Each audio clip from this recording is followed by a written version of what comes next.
Welcome to Lead Generation That Works. This is a show that takes place the second Wednesday of each month at 1 Eastern. The purpose of our show is to provide stories, examples, and tips to help you generate more qualified leads. Each month, we pick a different topic to focus on. This month's topic is live event lead generation strategies, back to face-to-face. I know this is particularly relevant to a lot of us who are working with companies that are assessing whether they should join things over the summer or in the fall virtually, or if they should spend that extra money and actually go and attend in person. This show is hosted by Rob Johnson, founder of Lead Gen Ballers. He is actually joining us from Cabo today. So yes, that is actually a real background behind him. If you look closely, you'll see the ocean. Lead Gen Ballers generates qualified leads for companies using email and LinkedIn at a fraction of the cost of hiring a full-time business development rep. Our panelists have spent years helping companies generate qualified leads. Each of them runs their own business and has a very unique style and approach. I'm your host, Sarah Scudder. I'm a growth strategist and help B2B tech companies with their marketing. I believe marketing drives sales and marketing should be responsible for lead generation. I've helped several tech companies set up and run lead gen programs. Today, we are going to discuss how to generate leads when attending in-person events. So I want to have each of you put in the comments where you are joining us from today. I'm not sure, Rob, if we're going to have anyone else joining us from Cabo, but hopefully so. So tell us where you are joining us from. And I want to have Dave, I'm going to have you kick us off today. If you could do a quick intro, and then I'd like you to start by sharing a story of how you've helped a client use technology to generate leads when attending an in-person event. I know there's a lot of technology platforms out there in the market, which can be overwhelming to people to even assess, this is expensive. How should I decide what platforms I should and shouldn't use? Great. Thanks, Sarah, and thanks everybody for joining us, and so excited to be with you all on Lead Gen Ballers.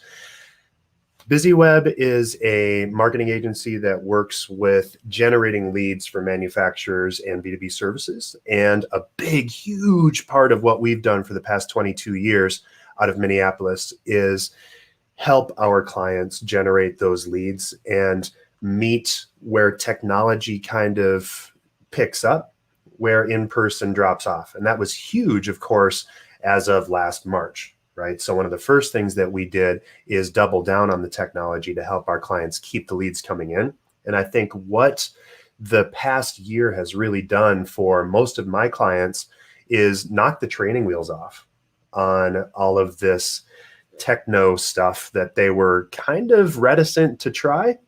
But now that they've had a chance to really measure and track and optimize all of the connections that they're making with their clients, the better they've been. So specifically on a story that we've been working with, we had a client that was doing all of their forms and conference outreach via sheets. You would just drop it into a fishbowl and the sales team would follow up. They actually had write-in lead sheets that they would work with. And we just took all of that, put it into a CRM. We're HubSpot Platinum providers. And so that's the CRM that we usually set people up with. Very easy to use, very simple.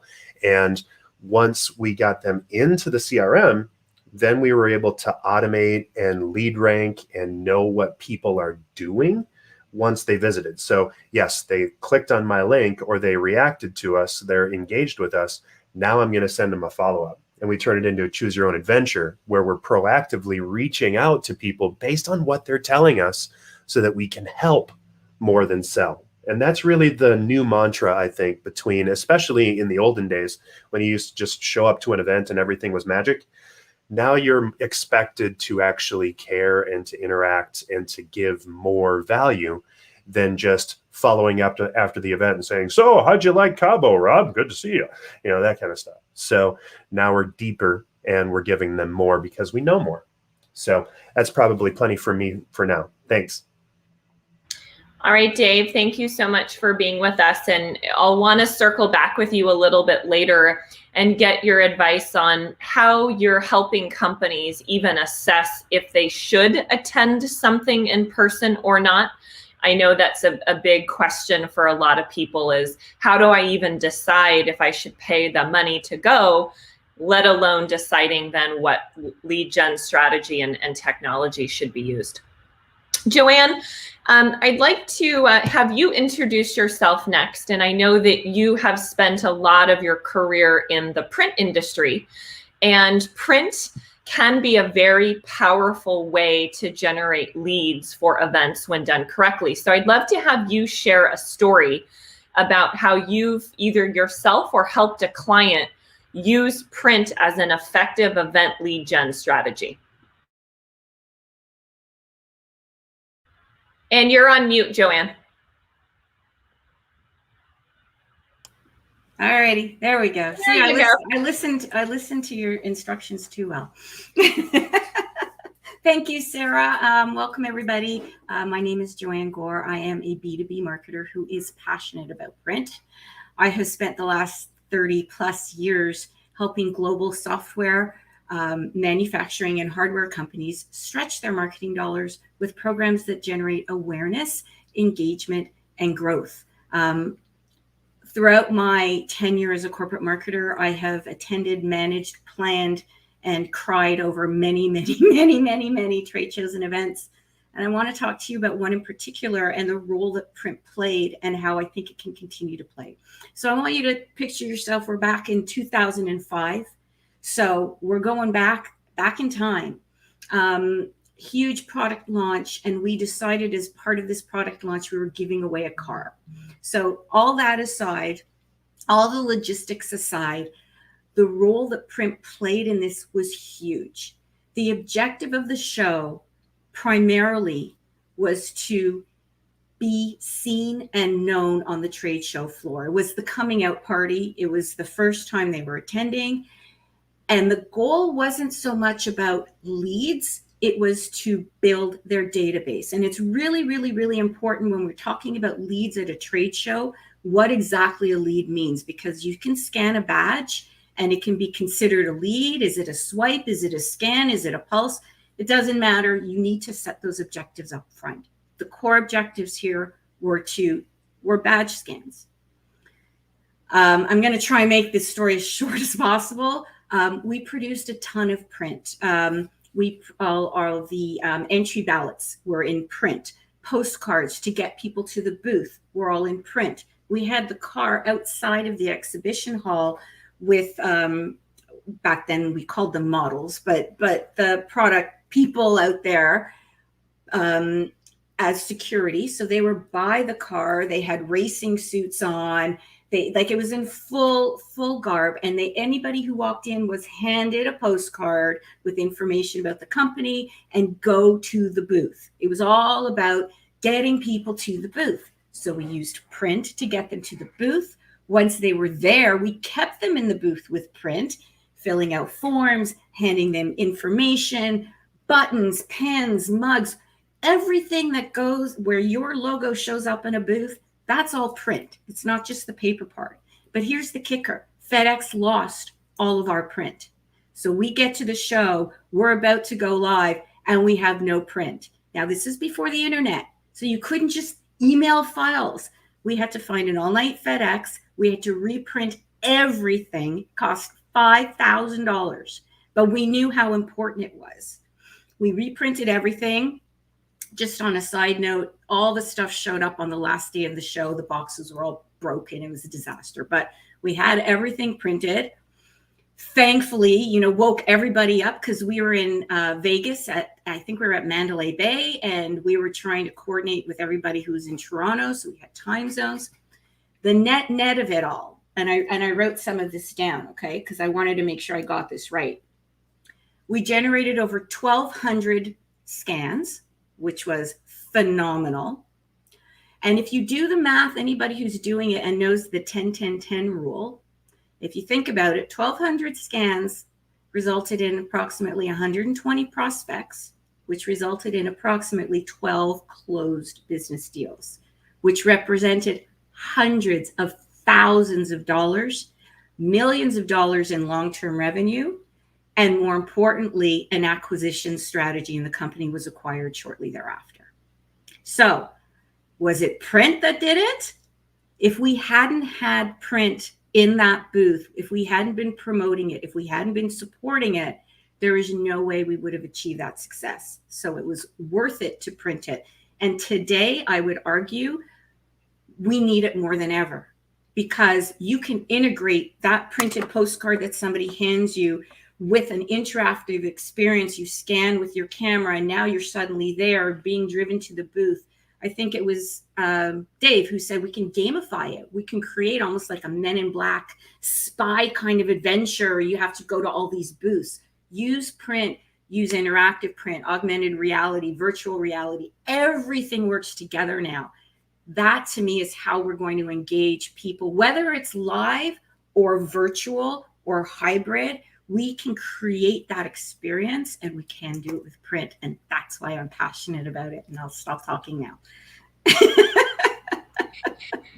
Joanne, I'll want to touch on later your thoughts on the use of direct mail as well for events, because I know that I've attended several in-person trade shows, and I've seen some companies do some really powerful things where 2 weeks before the conference, I got something in the mail that stood out so much that I actually saved it and brought it with me and went to visit that booth. And I think that can be very powerful. Now, direct mail can be expensive because you have the postage factor, but I'll want to see if you have any examples or things that you've experienced, because I think that's something important as well for companies to think about. Absolutely. Can't wait. Thanks, Joanne. All right, next up, we've got Rob, the host of our show, joining us beachside. So Rob, would love to have you introduce yourself. And then I know you do a lot with email, and you and I have had a lot of conversations around the fact that email is not dead, and it can be a really powerful marketing strategy, especially when it comes to events. So would love to hear if you have a story that you could share about how you've helped clients use email to help maximize the ROI from attending an in-person event. Yeah, thanks, Sarah. So listen, I overcame the video challenges here, but I don't know about audio. Can you hear me okay? Because I have music behind me. Yeah? Okay. You're good. All right. So my name is Rob Johnson. I have a company called Lead Gen Ballers. We do lead generation for clients using email, LinkedIn, and several other social media, tactics. So I stem from a sales background. For many, many years, I went to in-person conferences and sponsored events. And so I do have a lot of experience from doing that myself on behalf of other companies. One example that I can think of that's really appropriate is I have one client who's getting ready for an event that's coming up here in October. And the way we're using email as a strategy there is they have a list of prospects that they've engaged in some way, shape, or form. But what they'd like to do is try to take that next level and meet some of these people in person. So they've got a very targeted list of about 145 people. And then they also have a much bigger list up in the thousands range of past people who have attended this event previously. So there's two different approaches. The targeted group, it's to reach out. First of all, find out who is going. And then if they are, they're actually going to hold a special event that's off premise to have an opportunity to take those select folks and get to build a relationship and have, like some kind of a reception, cocktail reception, a nice dinner, and then maybe some kind of special activity or something. So, and then a much more generalized email to those others that are going, but then also having the opportunity that, hey, if you are going, stop by our booth. This is where we're going to be. We're going to have a speaker there. This is what they're going to be talking about and when. And then if you can, it's great to see if you can kind of corner somebody or pin something down to a specific event at a specific time and just meet face to face to kind of put a face to the name. And so that's some strategies that we're using right now. So how do you incent them, Rob? What do you do? Because I've tried that before, and it's always like you need something to incent them. You know, you give them one sock, come to the booth with another sock, or you send them something and it's come here and fill out your passport. What are you doing? Or, you know, enter a draw for a gift card. How are you incentivizing them? Sorry, Joanne, I was only heard about half of that. No. Okay. How do you incent them to actually show up to come? Is it email enough, or are you offering them a draw, a gift, a something? Yeah, so in this case, the draw is the private event because it's going to be at a nice premier steakhouse or you know, some type of place where that is the draw. But then the more general folks that you're reaching out, we'll figure out something that incentivizes them even further to come by and get something at the booth or what have you. So, but yeah, absolutely, you're spot on. All right, Rob, thanks for making time for us during your family vacay this week. Yeah, of course. Kate, you are our special guest. Each month we like to have a special guest on the show, so super excited to have you with us. I know we met a few months ago, and I've been really impressed with the really unique ways that you work with startups and small businesses. So we'd love to have you introduce yourself. And then I'd actually like to have you share an example of a startup client, because I know you do a lot in that space, where they actually failed at generating leads from an event. And I know stories can be great teachers for us all. And so I think sometimes sharing the things that didn't go well can actually help us so we don't make those same mistakes. Absolutely. Well, first off, thank you again for having me. I'm delighted to be here, and tons of friendly faces and familiar faces. So thank you guys. So my name is Kate DeLeo, and I am the CEO and Chief Brand Architect with branding firm Ennoble. And we're located in Minneapolis, Minnesota, where Dave Myers is also located. Hi, Dave. So really what I do is I help my companies build brands that win more work. And essentially, as a brand strategist, what that means is I'm getting in the room with them through a workshop program to really help build that common ground, that message that's going to compel that prospect to want to come to the table and ultimately buy from them versus their competition. So everything that I do is through a lens of revenue generation, and it's about the philosophy of having brand as the path of least resistance to revenue. And so I've built over 250 brands in the last 10 years, and I geek out on this. This is my life's work, and I love it. Primarily, I work in the space with startups and smaller businesses. However, I do serve enterprise level and mid-sized clients as well. But I have a passion for helping any client that comes to the table and says, Kate, we're struggling to get prospects to the table. How do we ensure that we're saying the right thing that's going to get the right prospect to the right table at the right time, digitally or otherwise? And that's really a brand pitch issue, not a sales pitch issue. And so I want to share just a brief example today of you, Sarah, you mentioned what's gone wrong. How have you seen clients show up at these events?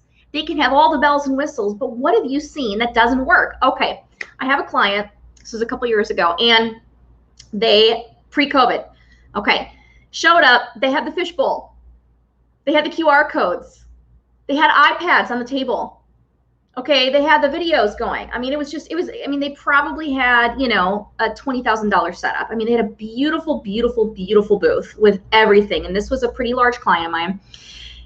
And they maybe got, out of 1,000 attendees, they maybe got, I don't know, 10 people that actually filled something out. That's pretty big. That's a big uh-oh, right? What happened? Okay, so here's what actually happened. And this was the impetus for them to decide to want to work on their brand message, believe it or not. What happened is everybody was walking up to the booth. They saw the flash, they saw the pizzazz, they saw the technology, right? And they got there, but the problem was this company had zero ability to tell those prospects, those leads walking through that room. They could not tell them in 15 seconds or less, this is what we do, this is how we solve your problem, and this is how we're different from the competition. And so reality struck that they did not have their brand pitch front and center. They had zero value proposition, guys. And so because of that, because their brand message was not articulated, and because it was not clear, it wasn't concise, and it wasn't provoking to speak to the heart pain that they solve for the client, guess what? Zero traction from that event. $20,000 booth later, and I don't know how much more spent on airfare and meals and everything else. So this is a prime example of, in my world, where I see clients do a great job of having the infrastructure set up. You can have the best systems in the world, but at the end of the day, if you don't know how to capture your audience with a brand pitch that really articulates who you are and what you do, how you solve somebody's problem, and how you're different, you're going to miss the memo on generating actual qualified leads that need what you offer. So Kate, I would love to hear sometime if there's a follow-up story to that. If you, after working with them, if they attended another event and had different results. So I'm actually excited because they are going to be attending a couple of events here this month. Very exciting now, post-COVID. So this was pre-COVID. They had done a late Q4 event, engaged them in Q1 of 2020. They've been kind of waiting. And I'm very excited, and I hope to come back sometime and tell you how that worked, how they shifted even paring all of their stuff down. They've completely reshaped the booth. They don't have as much pizzazz. They've simplified, and they've really decided we're going to keep it simple with the brand pitch and give, and I'm sure you guys can weigh in on this, a singular call to action. Not 5 calls to action, a singular, stupid, simple call to action. And I have a feeling they're going to see tremendous results because of that. Awesome, Kate. Well, looking forward to hearing the follow-up. And it would be interesting to also hear if you decide to use print as a part of your strategy, as some of the strategies that Joanne has mentioned around doing post, during, or even before the event print as part of that messaging process. Absolutely. I'm a huge proponent of print, and I think print is really underutilized. And so absolutely, they will be keeping it simple. Give people a tangible, give them something that they can have in their hand and go, wow, that's sticky, that solves my problem. So absolutely. All right, Kate. Well, thank you so much for joining us on the show today. Thank you.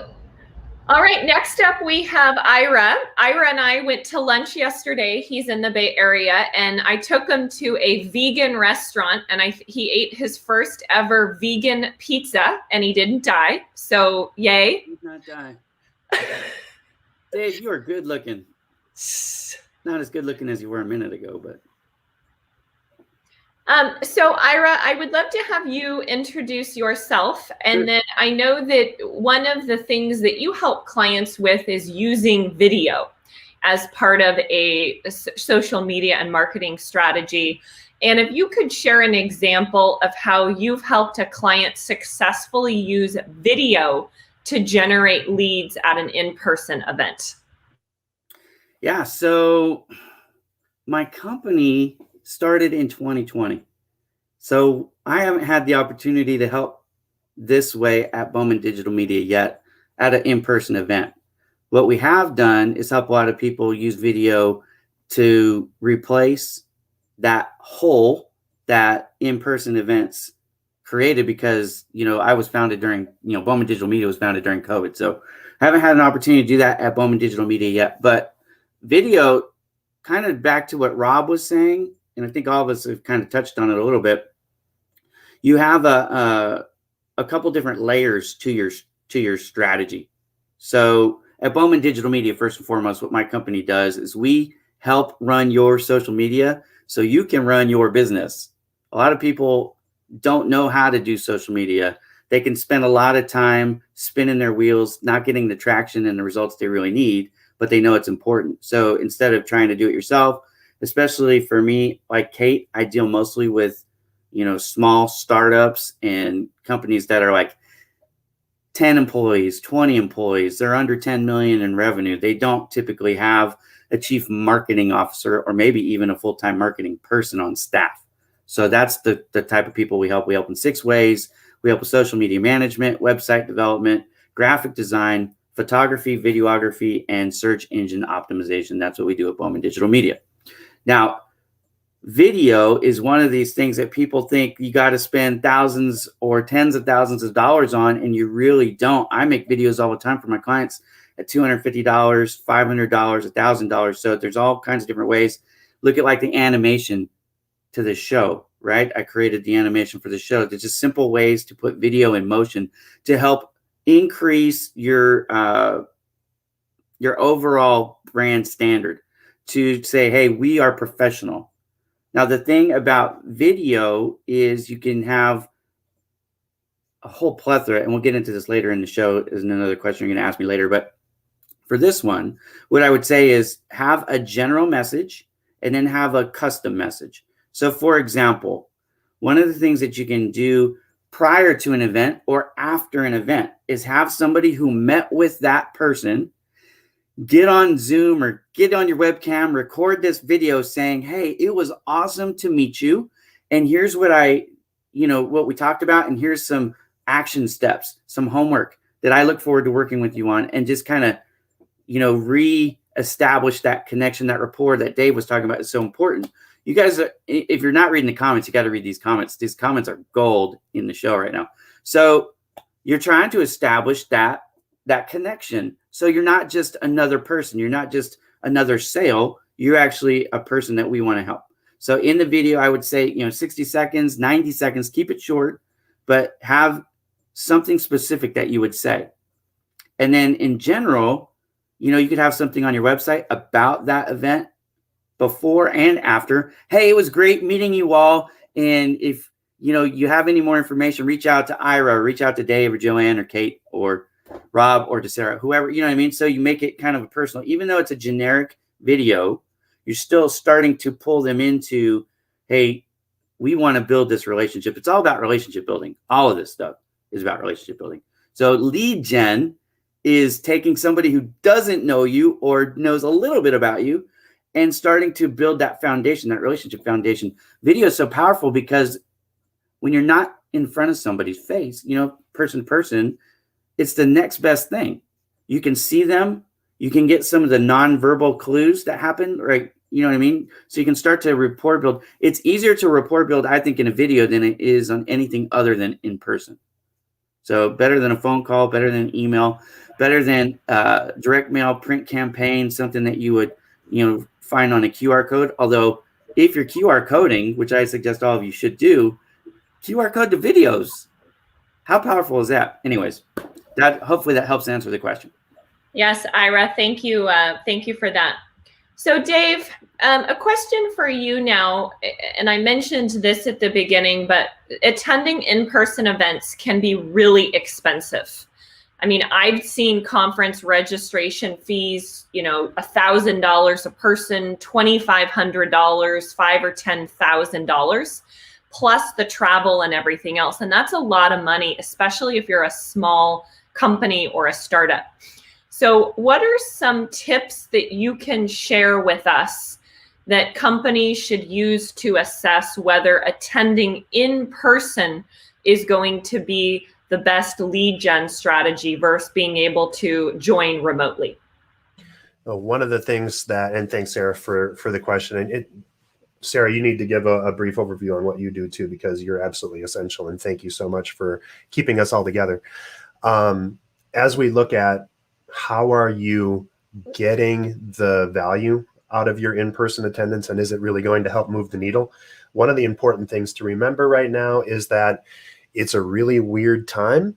And so you have to balance the need to be safe and the reality of people are probably still not 100% up to speed in traveling, and you're probably going to get lower numbers for the next year or so than you normally would on a big show. And balance that with the fact that you're going to stand out a lot more because there's going to be fewer people in that room. And so you're going to be able to have better connections and better engagements with the folks who did show up. So I guess the first thing in figuring out a good budget would be to just say, okay, well, how many people do I need to engage to make this worth my time, right? And working backward, we have a lead calculator that we have available on our website at busyweb.com that works this backwards from you. How many new widgets do you need to sell, or how many new engagements do you need? What's the profit on that? How many touches does it take in order to get that many people? And then you just work the math, right? So if you know that I need to clear $20,000 worth of new leads in order to do the investment for attending this in-person event, I would actually probably encourage people to do small in-person engagements first, like stay local and kind of get a feel for how all of this is working. I kind of went the other way, and I'm all in. I'm doing digital summits in Minneapolis, Atlanta, Detroit, and now I just signed on for Nashville. So I'm like, let's go. I want to go out. I miss people. I miss being on stage, and I miss engaging. So I'm doing it, but you bet I am going to track every single lead that I'm getting in, and that every time I do, it's going to a clear call to action page that's as simple as possible, maybe a QR code, at least a very short link, and I'm getting people to take some next step that I can then use to grease the skids to keep working with them and to keep helping a little bit more and a little bit more and a little bit more. So small bites, make sure that you're engaging on an active level and you're taking the right steps. One of the biggest things that people also confuse is they send their 3 best salespeople and they're offline for a week. Well, if your 3 best salespeople aren't doing anything other than eating a sandwich or taking calls at that booth, right?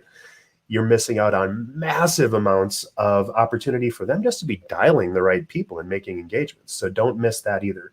It is the right kind of person that knows how to engage and connect in a trade show experience. So well done, everybody. Thank you.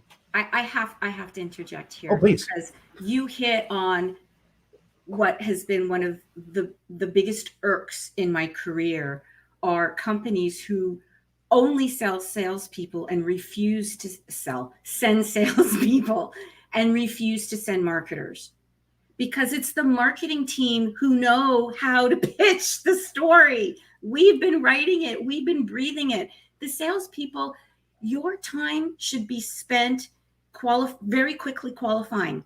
Is this an A, a B, a C, or a D? Move it on, move it on, move it on. Oh, this looks like a great lead. Good. Let's get some meetings booked. Your job is not to have half-an-hour conversations with prospects in the booth, because now you've taken away the opportunity to have 5 other prospect conversations. And that's where the math comes in. So it is so so very important to understand what is the role that your staff plays in the booth. How many conversations are you expecting each person to have in an hour? And I wasn't kidding. I put in the chat, when it comes to trade shows and events, it's all about the math. Personalities, it goes out the window. It's a numbers game. You want to get them to the booth. You want to keep them to the booth. You want to get them out of the booth with a meeting or a demo or something ready and planned, whether it's in 5 minutes in another space, whether it's in a separate room, or whether it's that night or in 2 months, whatever it is. There you go. Yeah, and as a former sales rep, I'll plead guilty, Joanne. You're right. We find a couple good prospects, and that's it. We're in love. Yes, and then everything. I cannot tell you how many times we'll be at the booth, and it's like, okay, and it almost becomes a competition. Like, how many badges did you scan? Again, depending on what the objective is, right? We'll be scanning. I leave to take a break, let's say for 20 minutes. I come back. How many badges did we scan? Where's the scanner? Like, come on, people. Why are we there? So Joanne, this leads me to a question I have for you. One of the things that I've seen a lot of companies miss the mark on is having a follow-up strategy after the event. So when you fly home, your work sometimes is just getting started. You're not, oh, I'm done, now I can get back to my normal day-to-day. So I would love it if you could share an example of a company that you've worked with that did a really good job with a follow-up strategy. So after the event was over, something that they did that worked really well to get those meetings and then to close business. Well, I have to sort of piggyback on what, now I can't remember if it was David Robb, I'm sorry. But having an event after an event is always a great way to thank those prospects. So what the best example I can think of really bad ones, like the company that found the box of leads a year later when they were trying to decide if it was worth going to the event, and decide, oh, well, how many leads did we get at the last show? Well, I don't know. Where'd they go? And then they found them in a closet, their box of filled out, and for a year, nobody had done anything. So that's, and it still happens today, even though it scans, even though it's all electronic, if there's nobody there managing that CRM. And, you know, again, I put it in the chat, and I'm sort of straying from your question, Sarah, but hopefully answering it at the same time. What is that follow-up strategy? And yeah, thanks for attending last year. And what is your definition of a lead at the booth? Remember when I said you have to be able to quickly triage A, B, C, D, right? Hot, follow up right away. When I was at a software company, every night, it didn't matter if it was right after the show floor closed or if it was at 2 a.m. after everybody had been out. But the whole sales team got together at night in one of the rooms, went through all the leads, entered them into CRM, and actually triage them so that the biz dev rep back home could start scheduling demos for when everybody was back. So they could actually, and even if they couldn't schedule the demos, they could start doing the research on the company so that by the time the recs came back and were ready to follow up, all the work was done. They knew, are they really a qualified lead? Is there an opportunity? Is it a marketing qualified lead that we're just going to nurture? Is it a competitor? Is it what I call an influencer? Is it media? Is it an analyst? Is it a blogger? Is it a potential partner? Is it a vendor? So you can't just blanket your follow-up strategy if you don't understand what the potential paths are.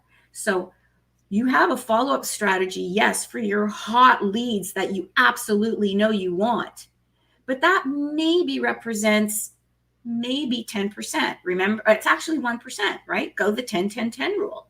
What do you do with the other 99%? To your point, you're spending, Kate, the company that spent $20,000 on a booth, chances are the total spend for that show was at least $80,000. I'm very conservative when I say 3x the cost of the booth space is the price you will pay for a show. And that only goes up with the size of the booth. So if it's 10 by 10 and you're spending 10 grand, expect your show is going to cost you around 30. 20 by 20, you're spending 20 grand. Your show is probably going to cost you 60 to 80 or more right off the bat. And if you're harping at it and it's painful, well, then maybe think of a different strategy. Because if you are going to put all your eggs in one basket, you really got to know, why are you there? How are you going to measure success? And a year from now, when somebody decides, are we going back to that show?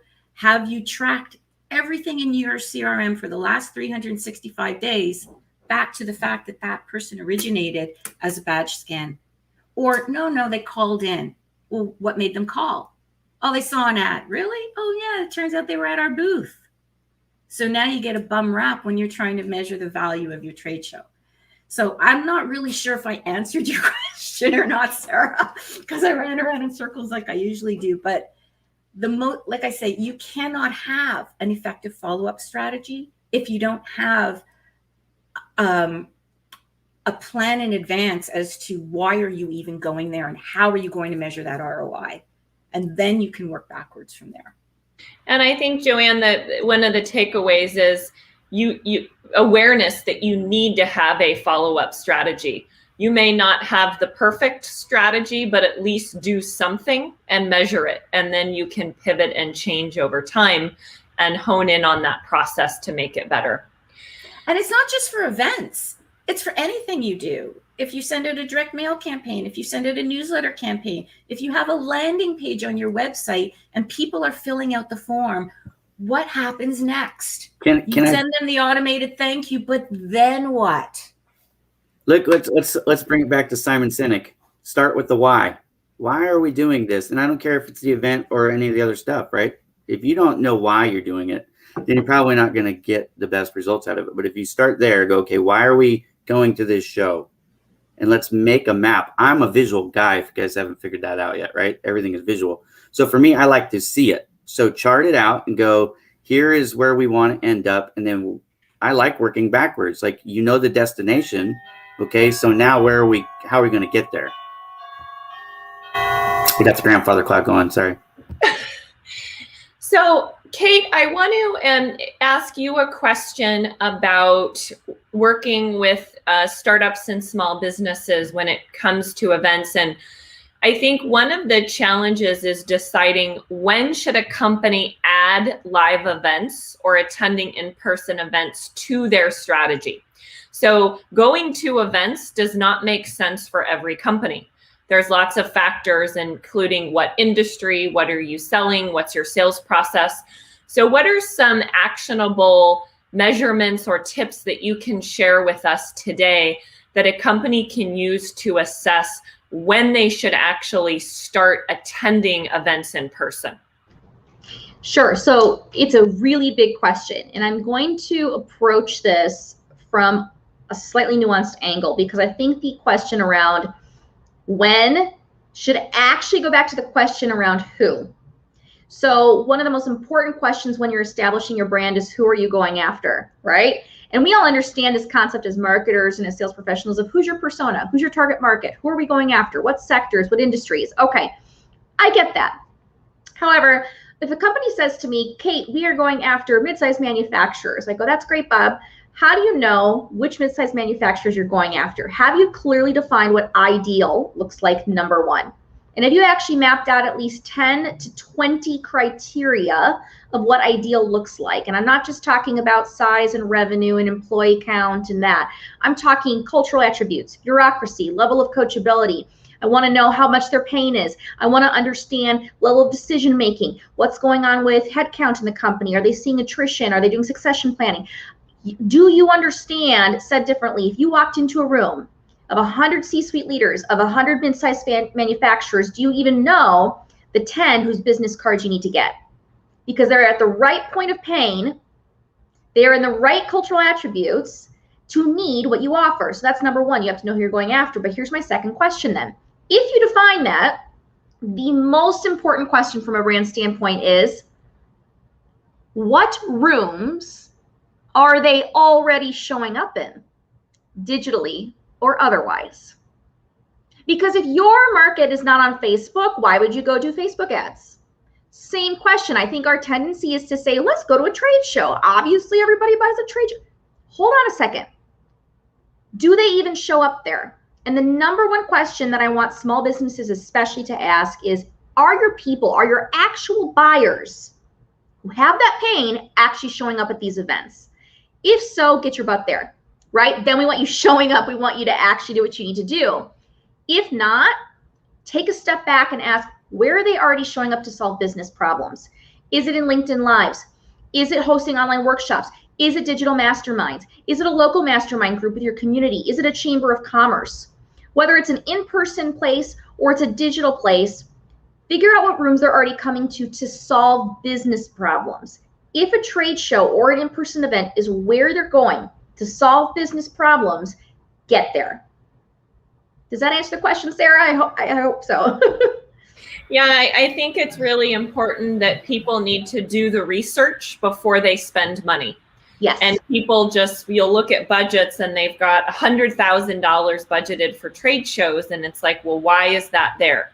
Have you actually done the research, and does that money make sense, or should you pivot and invest in digital strategies instead? So yes, Kate, exactly. Thank you for that. And I would just add on to that, Sarah, really quickly. I think it's important to remember that in today's age where we're seeing a move back into in-person events, as a smaller business, you may be afraid to show up in the room. You may be afraid to spend the money, but I think that you can get creative. Again, it's not so much that you need to be focused around, because we're talking about in-person events today, right? It's not so much that you need to think, I have to go to a trade show that has 2,000 attendees, so much as I want you to think about, again, Where could you show up where there's 30 prime candidates and you're getting 10 of those 30 business cards? Talk about numbers right there, right?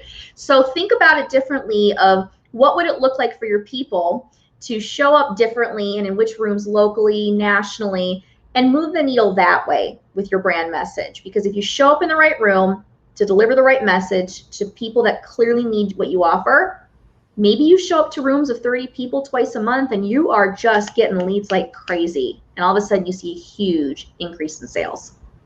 And Kate, that leads me to my next question for Rob.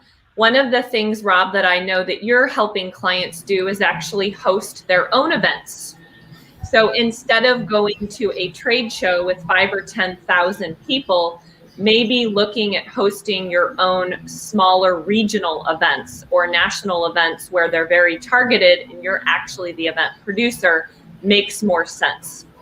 So Rob, I would like to get a couple tips or ideas from you about what companies should do to host their own successful events, if that's something that they've decided that makes sense for their strategy. Yeah, thanks, Sarah. So I'm going to take it up a little 30,000 foot view here. So first of all, what Dave had mentioned, first of all, you got to work the numbers and you got to work them backwards and see if it even makes sense to make the investment. Okay. And then the number one thing is, I would say, is you need to have a good marketing strategy and start planning and getting the word out there at least 3 months ahead of time. So you have to have a marketing strategy for before the event, during the event, and then absolutely, like everybody said, it's the most important is the follow-up. Okay, you have to figure out where everybody is, where those channels are that your prospects and buyers hang out, just like Kate said. You know, that's very important. You gotta know where to go, and then segmenting lists and different clients for different prospects on different channels, depending on what that strategy is. But again, there's got to be a marketing strategy in place. I've seen companies that just go in blind, and it ends up being a kind of a big waste of money. Number two is, I would say, unless the product or service is very super commoditized and it's a super quick sales cycle, anybody who has to go to these events have to think a little bit of the long game, and not go there trying to sell. You're going there to have conversations, to build rapport, gain some interest, be able to deliver that value prop, why you're there, why you're in business, how you can help. Get names. Tracking is very important. Kate mentioned that as well. Joanne mentioned, again, scanning those cards, getting all that information so that you can put into place an effective post-marketing strategy. Yeah, and Rob, my question for you is particularly around companies hosting their own events. Yeah. So I've seen companies have great success by not attending big trade shows, but actually doing their own events. So I just want, if there's any tips you have for people who want to start hosting their own events. So that's part of it, maximizing your own event. I mean, gathering, whatever information you can during those events. My whole point there was not to have the event in mind to sell something at the event, to kind of play the long game. And then the third thing in hosting your own events is just to make them memorable, right? So whatever you're doing, be creative. Think of how you can separate yourself from other industry events. Do something different. Go-karting, axe throwing, and maybe some other way of trying to engage people and something fun. And again, you want it memorable so that when they leave your event, they talk about it. Rob, I think you just nailed it. You should do go-karting and axe throwing at the same time. At the same time. That would rule. Yeah. Blindfolded. And in no particular order. Right. Rob, you hit the nail on the head when you were talking about during the event, because that's another thing. So even if you remember to do your marketing after the event, and you've done obviously your marketing to the event, I find a lot of companies are not taking advantage of what happens during the live event, whether it's social media, using the event hashtag, engaging with the people who are being very engaging and connecting with them, finding where some of the meetups are happening. A lot of events have their own apps that folks use, and some use them and some don't. And I think if you are exhibiting and you're spending all that money, use everything that's been provided to you as much as you possibly can. And for the love of God, learn what the hashtag is for the event that you're at and use it. Yeah. And you know what? That brings up another important point, Joanne. So another advantage of doing your own event is you have control over all that. You have control over the voice of what you're putting out on LinkedIn, the hashtags, generating all the excitement around it, all the interaction. And that's all stuff you can follow up on after. I've seen a lot of software companies be very successful with having sort of little mini user group summits attached to a large event, because they know the people are going to be going there anyway. So what better opportunity than to take 10 people out to dinner or do a little mini user conference, have live case studies there. And some companies even invite their customers. They pay for their customers to come to the event so that they can host them offsite. But the allure, remember when I was asking, so what's your incentive? Well, your incentive is you get to go to the trade show for free. You get to attend this big trade show for free by coming to our user group conference. And I've seen a lot of companies be very successful with that, because you get to play off both. So now you have the brand of the event as well as your own brand working together. So Ira, we've got about 5 or 6 minutes left, and I want to close out with you and talking about the use of photography.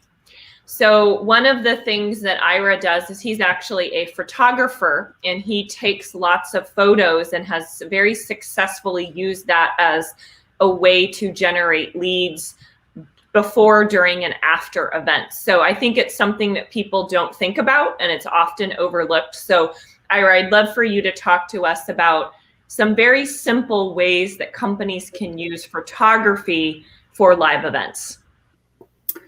So, I mean, photography it's imagery, right? I mean, the famous saying, a picture is worth 1,000 words. I would say a video is worth 1,000 pictures. So, photographs are interesting. I think one of the things that you can do with photos, I just served one up for a client yesterday. They run a website that helps with analyzing data. So you put in your criteria, this is important to me, that's important to me. And it spits out a list of where you would want to live. And the company's name is Dwellix. So we did one because a lot of people, weather is one of the most important things. Like, look behind Rob right now. It's beautiful. You know what I mean? Like, who wouldn't want to be there? So if sunshine, 300 days of sunshine is important to you, probably don't want to move to Seattle. Well, most of us know that. But a picture can help say something really quickly. And also it's an attention grabber. So I would say to people with photography is, try to mix it up and don't just have the same set of photos every time. As a photographer, I try to take different angles. I try to use black and white and full color. I even do hybrid color where I'll have an object being color and everything else being black and white. So it pops out. You can do that with your logo, a black and white image with your logo in full color. All kinds of ways to use photos to catch people's attention. You already mentioned direct mail earlier in the show, Sarah. So photos, obviously, you're going to usually have some type of imagery. So custom imagery, but also you don't have to spend $1 billion paying a photographer to come out and do a custom photo shoot. There are websites, iStock Pexels, all kinds where you can get stock photos that are beautiful and use those effectively too. So, I mean, there's a tons of ways to do it. Emails, social media, on your website. One thing we haven't talked about at all is custom landing pages or lead magnets with these events, and custom videos through private. When you're publishing a video on YouTube, you have private listed and public listed. So you can mix all this up to see where did they come from. I love that. Somebody mentioned, I think it was you, Joanne, earlier about the effectiveness of a trade show. And where did they come from? Oh, they saw an ad. Well, that might be true because sometimes it is multiple touches, before you get, 7 touches before you make a sale, that kind of thing. So maybe they did come to a trade show. Maybe they did get, a direct mail. Maybe they did get an email, and hopefully that's all true. And they got a phone call too, right? You know what I mean? Like all this stuff. So with photography specifically, I would say if you've identified your avatar, to Kate's point, who are you going after? And here's all the different things. Well, maybe certain imagery is more effective once you've done a little bit more homework and qualifying the prospects, or as a follow-up reach out to a client. Because I think one thing people did, and we got it in a comment, I believe, somebody said they don't have good communication follow-up for their best clients, which is a shame, but it's true, right? So maybe certain imagery like vacation photos or industry specific, like if you're talking about printing, maybe you've got a new web press, or there's a new finisher for CNC routing, or maybe there's a new foil that's come out for direct mail. I mean, there's all kinds of different ways that you can show this stuff, but what you show and how you display it, photography offers a lot of variety. And I think if you just are only taking stuff with your cell phone, or you're not incorporating smartphone photos because you think, well, they're not professional enough. Selfies, for example, for the longest time, people thought selfies were not effective and not good for use with your cover photos, with your profile photos, for anything to use on your website, because they just weren't high quality enough. Look, I have a professional camera. You saw it yesterday, right? I have a Canon EOS 90D. It shoots 32 meg files, brilliant photos, right? But I can get in portrait mode on my iPhone 11 Pro. I can get portrait photos in close proximity that actually look just as good, right? For social media, you want smaller file sizes. So that helps. For your website, you want small files. So that helps. So be creative and encourage your staff. Look, if you have 50 people or 100 people in your company, everybody has a smartphone now. Have them take photos on the floor in your building when they're out at events, when they're doing something, and use those. Like incentivize. We talked about incentives earlier. This is another thing, a tip. Incentivize your employees not only to get active on social media, but to take photos and to send them to your marketing folks so that it can be incorporated. And hopefully that's all the time we've got. So hopefully that helps. Yeah, so thank you so much, Ira. Again, just really think about using photography as a way to incorporate humor and creativity in your lead gen strategy for events. I know I've seen some really, really funny photos that actually made me go to a booth because of the humor component. So don't be afraid to stand out and be different. So with that, I want to thank all of our guests today, Ira, Dave, Kate, Joanne, and Rob, for being on the show. If you found value in our conversation, we are hosting our next show on August 11th at 1 p.m. Eastern. And next month's topic is going to be about how to use video to generate more leads. So Ira, really looking forward. I know that will be an important conversation for you to help guide us as we start to use more video as part of our marketing strategy. So with that, have a wonderful afternoon and evening, and hope you can join us next month.